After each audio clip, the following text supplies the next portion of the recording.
Let's talk about Disney's Fort Wilderness Campground. Hey, it's Guy and Roseanne. Welcome back to Amore Van. Recently, we completed our second stay at Disney's Fort Wilderness Campground since getting our Embassy RV. And we wanted to share with you some thoughts about Fort Wilderness, and we had a great time and want to talk to you about how you can stay at Fort Wilderness and some of the tips and things that we've learned. And so first things first, let's talk about booking a site at Fort Wilderness and the different kinds of sites and the ones that might be best for you. So Fort Wilderness is a big campground, and it has a great many loops.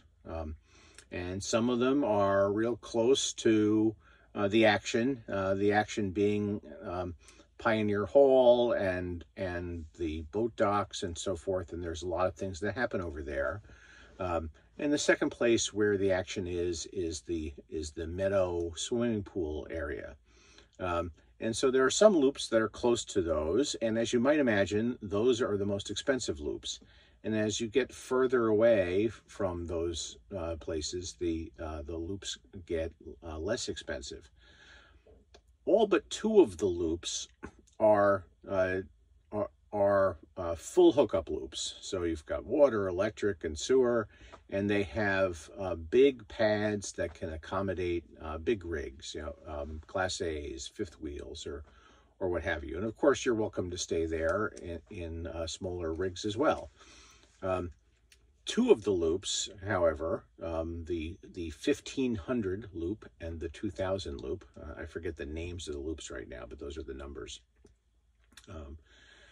are designed for smaller rigs, 25 feet and under, or for pop-ups or for tent camping, and they have water and electric, but no sewer. And they are significantly less expensive than the other loops. And so if, like us, you're traveling in a camper van and you don't need a sewer hookup, we have no black tank, and so a sewer hookup does us no good. Then these two less expensive loops with the smaller sites are for you. And as you can see in the pictures that are accompanying this video, there's plenty of room not on the smaller sites, not only for your camper van, but also you can see parked next to us in this photograph. We had some family come and stay with us, and they parked next to us, and they deployed their tent behind their SUV, and there was plenty of room.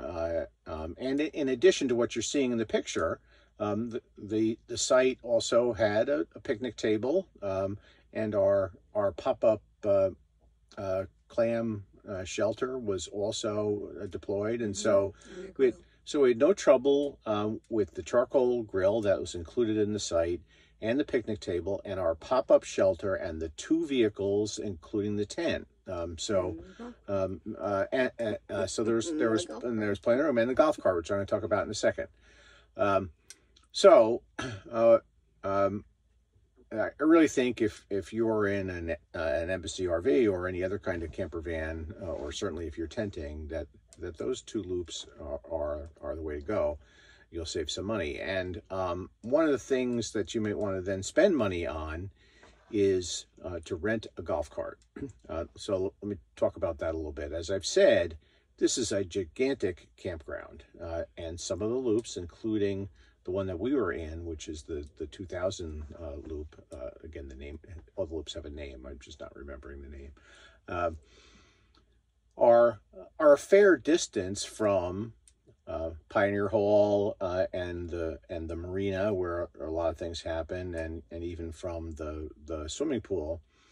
And sometimes it's nice to be able to go from your campground and make a last minute decision. Hey, we're going to go down to the water and watch the fireworks at 8 o'clock, and to be able to get there quickly and that sort of thing. And the rental golf carts are ideal for that. Now, they're not cheap. It's like $70 a night or something like that for a 4-person cart. If you are carrying bicycles, you can accomplish all the things I just said that you do with the golf cart with the bicycle. There are bike racks at all of the important places, and you can certainly ride your bike from one end of the campground to the other in 10 minutes tops. So so you can get around with the bike. If you're not carrying bikes and you don't want to spend money on the golf cart, which I really think if you can spare the money, get the golf cart. It's a lot of fun. But people decorate their golf carts. Yeah, that's right. It's amazing how they can make a golf cart look like it belongs in Disney. So. Yeah. But if you're not carrying bikes and you don't want to rent a golf cart, there is a thorough bus system, shuttle buses that go around the campground at fairly regular intervals, and so you can catch a bus to get from one part of the campground to the other. It's just that there's going to be a certain amount of waiting and a little bit less predictability and a little bit less spontaneity, as I said, even though we were pretty far from, for example, where the fireworks can be seen. The fireworks are over the Magic Kingdom, but you can see them from the beach at the campground. We could, if we wanted to, decide 5 minutes before the fireworks, hey, let's go watch the fireworks, and the golf cart would zip us on down there. So, but those are your options: bicycles, golf cart, or the Disney shuttle buses. If you don't do any of those things, then the only way you're going to be able to comfortably get to the various attractions within the campground is going to be if you stay at one of the loops that's close to those attractions, and then you're going to pay significantly more for your campsite. So those are your choices when it comes to booking a site and dealing with transportation. You can always walk if you're in good shape, but it could be a long walk, but walking is also an option. So for sure, it's just time. It's not so much that it's too far to walk. It's not, but it means you're going to be spending a fair amount of time. Plan the walking time. Yeah. So, yeah. And also, well, I'm going to tell you in a little while about some of the things that you can do outside of the campground, for which being able to take your golf cart up to the transportation area is a good thing. So there are quite a few things you can do in the campground without having to even leave to go to any of the parks. There is the Meadows pool. The Meadows, it's heated. It has an area for a splash pad for younger children, has a slide. It has a hot tub. It also has a concession stand, and it's a large pool, so it's very comfortable to go to with your kids or just with adults. There's also the Meadows Trading Post, which is right in that area, and I was amazed, honestly, when we went in, that they have everything you need if you forgot, your any kind of groceries, any toiletry items, things like that. And of course they have your typical souvenirs related to Disney. So, but it was huge and lots of things in there. And adult beverages in there if you forgot to bring those. Yeah. Or you run out. Then there's also over in that area is the Chippendale sing-along, and then they have a campfire where you can roast your marshmallows, and then they have a movie. So you get all that, to entertain your kids or keep yourself entertained. They have food trucks a couple nights in that same area, so if you wanted to have, get some food while you're over there rather than have dinner, or, go back and make dinner. So, and we drove our golf cart over there. We sat in the golf cart and watched the movie. You didn't even have to get out and sit on the benches. What else is over there? There's also in the campground the Pioneer Hall, which is where you can see the Hoop-Dee-Doo Review. But if you want to see the Hoop-Dee-Doo Review, you must make reservations significantly in advance, months in advance, so that you can get in. attached to Pioneer Hall is also a restaurant and bar area, so you don't have, that has nothing to do with the Hoop-Dee-Doo review, so you can just go in and have your cocktail, have some snacks. There's rocking chairs on the porch, so that's very nice. You can just sit there and relax. What else in the park? There is another pool also in the campground. It's a little bit smaller, more quiet. It's near where the cabins are. So if you came with family, you could also park in the campground, but other family members who might not have a camper or not wanting to, you know, be in a tent could rent a cabin. And the other pool is near that area. There's also horseback riding you could sign up for, archery program. There's a Segway activity, you know, all those for a fee.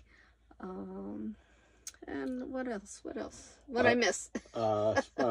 Fireworks and electric. Yep, fireworks on the electric show. The fireworks are every night in the Magic Kingdom, and if you go over down by the beach, if you have your bikes or however you're going to get there, you can watch the fireworks from the beach.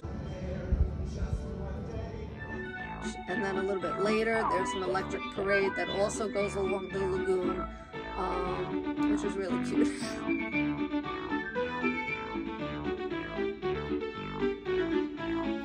So those are things you can do in the campground without having to go to the park. As you can tell from everything that Roseanne has said, there's a great deal to do just in the campground. So don't feel as though if you're going to come to Disney's Fort Wilderness Campground, that you have to be ready to commit all the money that is necessary to, say, go to the Magic Kingdom and enter, or Epcot. Those are great things to do, and if you've never done it and you're up to spending the money for those passes, by all means go. Last year when we came to Fort Wilderness Campground, we did go to a couple of the parks. This year, we decided not to. We decided just to enjoy our time at the campground without going to the parks. And you can have a blast without spending any of that money in the park. All the transportation is free. Yeah. So you can take the boat over to the Magic Kingdom, take a boat to the next thing, get on the monorail. There's buses throughout the campground, and then there's a transportation center within the campground where you go, you get the bus, and you can go to any of the parks if you feel like going to the parks that way. Also to the Disney Springs. It's more of like a shopping area and restaurants and entertainment site. It used to be called, I think, Downtown Disney. So the bus will take you there, and they start early in the morning, and they pick you up an hour after it closes. So if the park closes at 10, the buses run till 11. So it's convenient. And doing some of those things is an activity unto itself. On a nice day, taking your golf cart or your bike down to the boat dock at the campground and getting on one of the boats, a boat over to the Magic Kingdom or a boat that goes to the other resorts that are around the lagoon. It's just a fun thing to do. It's a free boat ride. It doesn't cost you any extra. One of the things that you can do and that we've done is you can take a little cooler or cooler bag with you. Take the boat over to the Magic Kingdom. You don't even have to go into the Magic Kingdom and pay. You can sit outside the gates, and there's places to sit, and you could pack a people watch. You could pack a lunch. You could even pack an adult beverage if you're so inclined, and just sit there and listen to the Disney music that's always playing there. And then maybe hop on the monorail and go for a ride over to Epcot, do the same thing over there, or do what we did, which is hop on another boat, go over to one of the other resorts around the lagoon, like the Polynesian or the Wilderness Lodge, and they have tiki bars around their pools, and you go sit and maybe have a snack, maybe have a drink, whatever your pleasure is, and it's just a fun thing to do on a nice day is to move around. And Roseanne mentioned Disney Springs. where you can get there on a bus from the campground. And there's a lot of great restaurants over there, and one that we've gone to twice, and I really recommend it, is the Raglan Road Irish Pub, because they have live entertainment every evening, step dancers, Irish bands, food is good, and you sit there and you're entertained for a couple of hours. One of the other things at Disney Springs, there's plenty of things there, but last time we were there, I noticed this big long line in front of this bakery cookie store. So it was very long, and of course, why would I wait on that line just to get some cookies? So this year we did, and we were there a little bit later in the evening, and so the line was not as long, and it moves very quickly. And it's called Gideon's Bake Shop, and well worth the wait on the line. The cookies are delicious.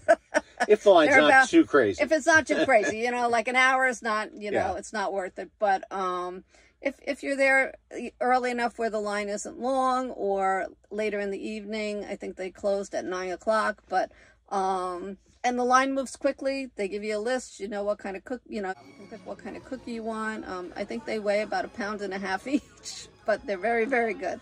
So if you're so inclined to wait on the line, wait on the line for some cookies. In addition to the Raglan Road restaurant that I mentioned that has the great live entertainment, last year when we were down here, we had lunch at the Boathouse restaurant, which overlooks the water, and food was good there. And there's a variety of other restaurants. There's a Japanese restaurant that we haven't had the pleasure of eating at yet, but has a reputation for some fantastic sushi. So so there's a lot to see at Disney Springs. It's well worth making the trip over by bus and checking it out. And if you didn't get your souvenirs in Disney, in the parks, you can always get your souvenirs there, because there's plenty of them. Oh yeah, there's a Disney World store there, and anything that you could possibly think of that could be plastered with Mickey Mouse is for sale over there. So there you have it. If you're going to be in Florida in the wintertime, like so many RVers are, or any time of year for that matter, think about including Disney Fort Wilderness on your agenda. One of the things I recommend you do is you can go on their webpage and you can see a monthly calendar of availability, and that calendar will also show you the different prices per night, not only of the different sites, but the considerable fluctuation even in the same kind of site. So the site that we were staying in was $88 a night. Now, compared to a state park, obviously that's a lot of money. But bear in mind all those things that I just told you that are included for free in that, fireworks and electric shows and pools and the transportation around Disney. But that same site could be as much as 50% more money during other weeks. It might just be the next week. So you really have to consult the calendar and see if you can find a date that works for you that's less busy there. And when that happens, when it's predicted to be less busy, they drop their prices. So so it's well worth exploring whether you can fit the less expensive weeks into your schedule. And there is, for some people who may be wondering, there are bathhouses. The bathroom and the bathhouses are together, and there's, I believe, if I remember correctly, 4 showers in the ladies' side. There's laundry with quite a few washer and dryers, and you don't need quarters. You just put your credit card in. Have a great time. It was a lot of fun. And as always, if you enjoyed this video, give it a thumbs up and think about subscribing to our channel to see all our past and future videos. Until then, we'll see you next time. We hope you found this helpful, and we'll see you next time here on Amore Van.